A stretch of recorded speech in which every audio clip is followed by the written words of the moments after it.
Hello friends, எல்லோரும் நல்லா இருக்கீங்களா? ஃபர்ஸ்ட் ஆஃப் ஆல் எல்லாருக்கும் தேங்க்ஸ் சொல்லிக்கிறேன். எனக்கு பார்க்காமலே சப்ஸ்கிரைபர் நிறையா பேர் பண்ணியிருக்கீங்க. இன்க்ரீஸ் ஆகிட்டு தான் போயிட்டுருக்கு. ஃபேஸ் காமிக்காமல் பண்ணுறமே அவ்வளோ வராதுன்னு தான் எதிர்பார்த்தேன். பரவாயில்ல, ஓரளவு ஒரு நாளைக்கு 1 2ன்னு வருது. பரவாயில்ல, ரொம்ப நன்றி. இது பட்டர்ஃப்ளை என்னென்னா, தூதுவளை பசங்களுக்கு கோல்டாக இருக்குன்னு சொல்லிட்டு பறிக்க போனேன். அப்போ ஏதோ அடிபட்டிருக்கும் போல இருக்கு, அதான் கொண்டு வந்து வச்சேன் மேலே. சரின்னு சொல்லிவிட்டு, கிராமத்தை பொறுத்தளவுக்கும் எங்களுக்கு பெரிய சைவம் செய்கிறது கடையில் போய் வாங்கி செய்யணும்னு இல்லை. பக்கத்தில் கீரை, பச்சை மிளகா கிடைக்கிது, எல்லாமே கிடைக்கிது. பக்கத்து தோட்டத்துலேயும் சரி, எப்படியுமே வீட்லேயுமே முருங்கைக்கீரை இருக்கா, ஒரு சாம்பார் கூட வச்சுட்டு போயிடுவோம். ஒரு வத்த குழம்பு செய்யணுமா, வத்தல் ஸ்டோர் பண்ணி வச்சுருக்கோமா, வத்தல் குழம்பு வச்சு ஒரு முட்டை வீட்டிலே கிடைக்கிது, நாட்டு முட்டை, அதை வச்சு செஞ்சுட்டு போயிடுவோம். இதுக்காக காசு இது பண்ணி செய்ய வேண்டியதில்லை. கிராமத்தில் இருக்க நமக்கு அது ஒரு வசதி. உங்கள் வீடுங்கள்லாம் எப்படி? நியூவாக சப்ஸ்கிரைபர் பண்ண எல்லாருக்குமே ரொம்ப தேங்க்ஸ். அவங்கெல்லாம் ஒரு ஹாய் சொல்லுங்கள். யார் என்னன்னே தெரியலை எனக்கு.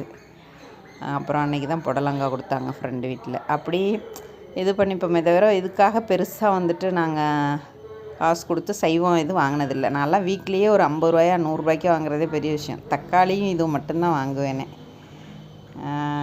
இது பேர் கஞ்சத்தனம் இதெல்லாம் இல்லை, எங்களுக்கு அவ்வளோதான் ஆகும்.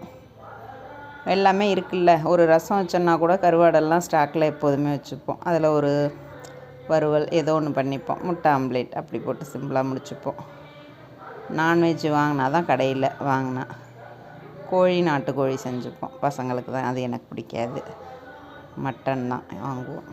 அப்புறம் உங்கள் வீடுங்களெல்லாம் எப்படி? இது காய்கறி தோட்டம் வைங்க எல்லாருமே. ஓரளவு இயற்கையான தவம் இவங்கெல்லாம் சொல்கிறாங்கல்ல, அது மாதிரி வந்துட்டு மேக்ஸிமம் ஓரளவு நம்ம தற்சார்பு வாழ்க்கையை எடுக்கணுங்கிறது தான் என்னோடய இது. அதை மாதிரி ஓரளவு பண்ணிக்கோங்க. எல்லாத்துக்குமே தோட்டத்துக்கும் போயிட்டு இப்போ மேக்ஸிமம் எல்லாருமே மாடியில் முடிஞ்ச அளவு வளர்க்குறாங்க. பார்த்துக்கிட்டு தான் இருக்கோம். நல்லது.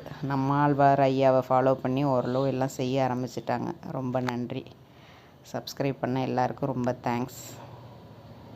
இதாங்க வில்லேஜ்.